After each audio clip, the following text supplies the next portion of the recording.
안녕하세요. 정치를 읽어주는 정치도감입니다. 어떻게 MBC를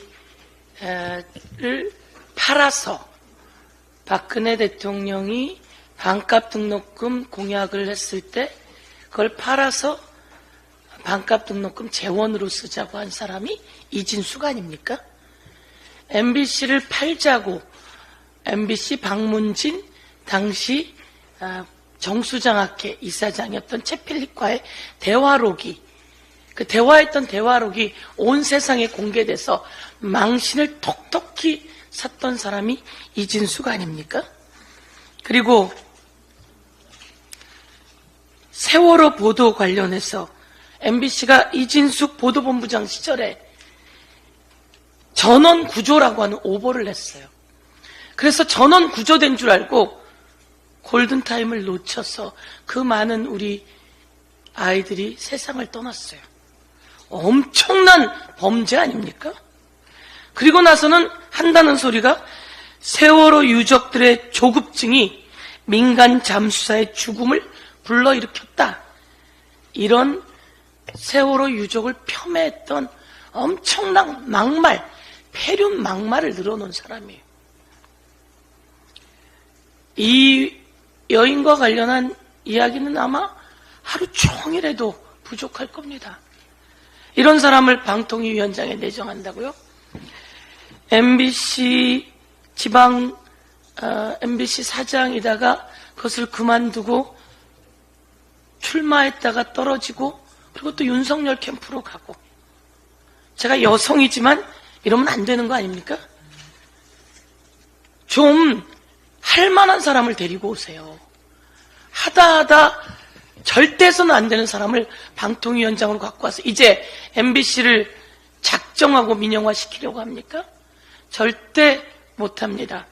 이 임명은 윤석열 대통령이 몰락하는 그 지름길의 또 하나의 시작이라고 이야기하겠습니다.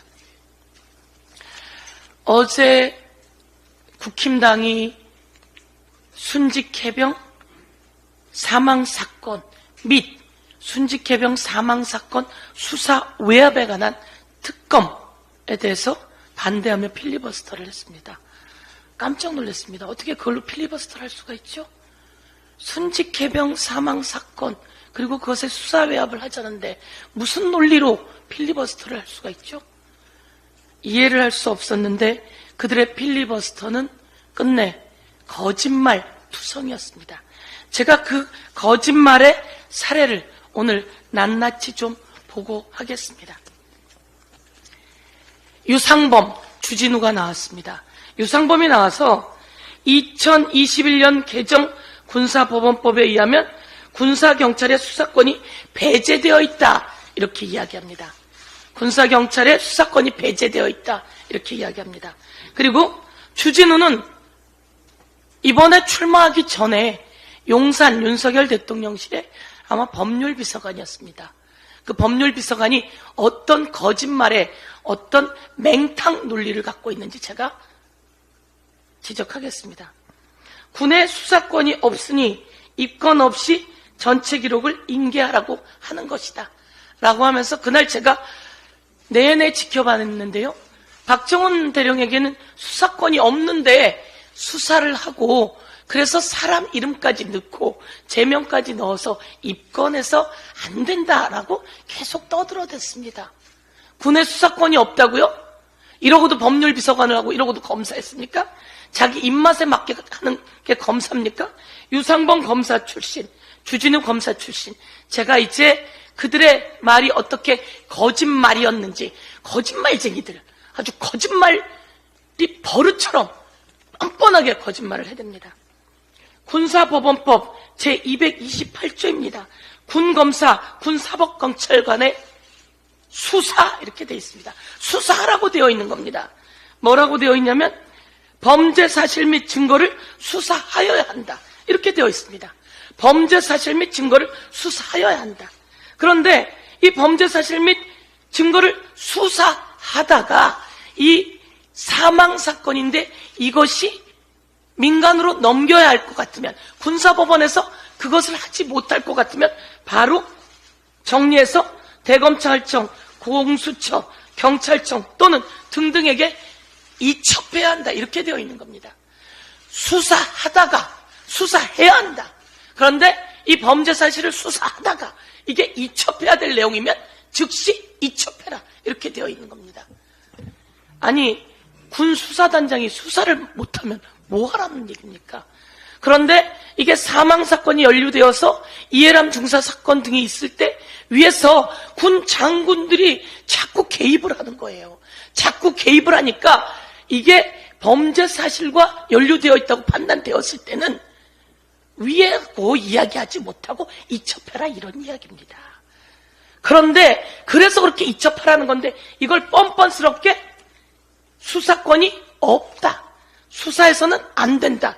여러분, 낱낱이 거짓말인 거 제가 알려드렸죠. 군사법원법에 아니 군 수사관이 수사를 안 하면 누가 수사를 한단 말입니까? 그런데 이게 범죄 혐의랑 연루되어 있으면 넘기라는 얘기예요. 그런데 이거를 수사권이 없다라고 거짓말을 했으니 거기 나와서 하루 종일 떠들어대면서 수사권이 없다는 거예요. 그래서 제가 수사권이 있다고 이야기했더니 공부 좀 하라는 거예요. 제발 공부 좀 하세요. 무식하게. 국민을 대놓고 이렇게 법에 나와 있는 걸 대놓고 거짓말을 하면서 여기에 누가 연루되어 있습니까? 수사 외압에. 대통령이 연루되어 있어요. 이 사람이 대통령 법률비서관 했던 사람이에요. 나와서 이렇게 거짓말을 해서 방어하고 아니면 용산에서부터 이렇게 논리를 제공하고 있었을지 모릅니다. 박정훈 대령은 수사하라고 하는 내용 그리고 이게 범죄 사실과 연루되었을 때 이첩하라고 하는 내용 대로 한 겁니다. 그리고 제가 여기서 하나 더 이야기하겠습니다. 아니 내용을 그냥 통째로 이첩해야지 여기 이렇게 이야기합니다. 이 사람이. 전체 기록을 그냥 이첩해라. 입건 없이 이렇게 이야기합니다. 근데 이것을 통째로 이첩하고 보내려면요. 인지 통보서로 해서 보내든지 아니면 사건 인계서를 보내야 돼요. 사건 인계서. 양식이에요. 양식 지 마음대로 있겠어요? 우리가 법률 만들면서 양식도 만들어 놓은 거예요. 양식에 뭐라고 되어 있냐면요. 이름 쓰라고 되어 있어요. 이름. 죄, 이름, 피혐의자. 이름을 쓰라고 되어 있어요. 이름을 쓰라고 되어 있는데 어떻게 임성근이라는 이름을 안 쓰고 넘기겠습니까? 이름을 쓰라고 되어 있는데 안 쓰고 넘기면 박정훈 대령이 잘못하는 거예요. 그래서 이름을 썼어요. 그런데 또 뭐라고 얘기하냐면요. 혐의 내용 쓰지 말라는 거예요. 혐의 내용 쓰지 말고 그냥 보내라는 거예요.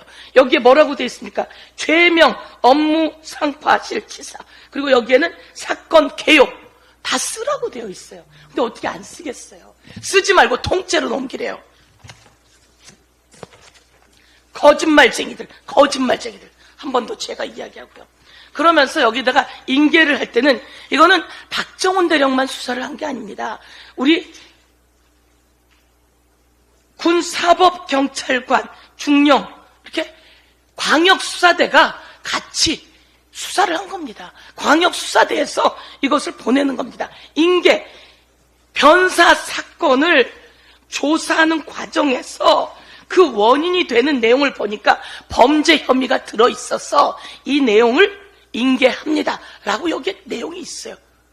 저도 이것만 봐서 못 보다가 오늘 아침에 내용을 자세히 보니까 어쩜 이렇게 잘 써놨는지 법에 딱 맞게 해서 인계한 거예요. 그런데 이걸 가지고 잘못했다고 항명죄니 뭐니 이야기를 하고 있는 것에 대해서 오늘 낱낱이 이야기하면서 제가 말씀드립니다. 그러면서 이들이 뭐라고 얘기하냐면요. 8명을 범죄 혐의로 넣어서 보내게 됩니다. 저희가 이렇게 조사하다가 범죄 혐의가 있어서 8명을 넘깁니다. 라고 넘기게 되고 그러면 이것을 경찰에서 수사해서 정식 입건하십시오. 이런 겁니다. 제가 다 전화를 해봤어요. 박대령도 그렇고 전부 다 입건 권한이 있습니다. 그런데 여기서 조사해서 인지가 입건이라고 볼 수 있습니다. 그런데 입건이라고 표현하지 않고 조사해서 조사 과정에서 나왔으니 이걸 인지해서 청구해서 보냅니다. 이렇게 되어 있습니다. 그런데 그 8명의 이름이 국방부 조사관으로 이첩되었던 걸 전부 다 해소해 옵니다. 해소해 와서 그 해소 과정에서 불법이 있었던 거죠. 거기에 대통령이 들어간 거예요. 빨리 해소해 와. 답답해. 왜 어디 갔어? 국방부 장관은 그랬더니 우즈베키스탄에 가 있는 거예요. 그러니까 마음에 안 드니까 다시 국방부 차관을 통해서 이야기를 하게 됩니다. 그런데 이 두 사람이 이야기합니다. 이 사람들이 8명을 국방부 조사본부에서 했을 때도 그 사람들이 빠지지 않았다고 얘기해요. 맨 뒤에 보세요. 다 빼고 대대장 2명 혐의만 적시해서 보냅니다. 다 빼고 6명을 다 빼고. 근데 국방부 조사본부에서도요, 중간 조사를 보고합니다. 6명 혐의가 있다고. 여기 임성근 사단장까지 넣어서 6명 혐의가 있다고. 여기에 임성근 사단장에 대해서 뭐라고 적시를 하냐면요, 숲으로 들어가서 찔러보듯이, 내려가서 찔러보듯이 하라고 하는 임성근 사단장의 혐의가 있다는 내용까지 적시해서 임성근 사단장을 6명으로 2명을 뺐습니다. 그런데 이게 또 그 다음에 다 빼고 2명만 해서 보내는 거예요. 8명을 6명으로, 그리고 2명으로. 이 과정이 전부 다 축소하고 은폐하는 과정이에요. 제가 한 말씀만 더 드리겠습니다. 왜 8명이냐고 자꾸 얘기를 해요. 대통령이 경로를 하면서 이런 일로 사단장까지 처벌한다면 누가 사단장 하겠냐라고 이야기를 합니다. 이런 일이 일어나면 사단장이 이런 일이 일어나지 않게 해야 되는 거예요. 밑에 있는 사람들한테 여러분 왜 사망했습니까? 구명조끼를 안 입혀서 그래요. 밧줄이 없이 들어가서 그래요. 그리고 물속에 들어가면 안 되는데 들어가라고 해서 그래요. 그래서 조사를 했더니 구명조끼도 안 입히고 밧줄도 없고 거기 들어가면 안 되는데 들어가게 한 거예요. 왜 그렇게 했냐 그랬더니 우리 들어가는지 모르고 어젯밤에 도착했는데 오늘 들어가라 그래서 들어가게 된 거랍니다. 그러면 왜 들어가는지 모르고 들어가게 했어? 위에다가 물어보니까 위에서 실종자 수색이 아니라 복구라고 가르쳐 줬는데 와서 보니까 실종자 수색하라고 한 겁니다. 복구라고 누가 얘기했는데 사단장부터 실종자 수색을 요청받아 놓고 실종자 수색은 이야기하지 않고 전날 이야기한 겁니다. 그리고 가슴장화까지 신으라고 했기 때문이라는 내용이 나왔는데 어떻게 사단장을 혐의자에 넣지 않습니까? 사단장이 똑바로 했으면 이런 일이 일어나지 않았기 때문에 주 혐의자가 누굽니까? 사단장입니다. 그런데 이런 일로 사단장까지 처벌하면 누가 사단장 되겠냐고 경로했다라고 하는 대통령, 제가 정말 분노에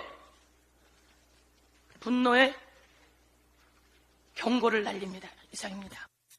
여러분들의 의견을 댓글로 남겨주세요. 시청해주셔서 감사합니다.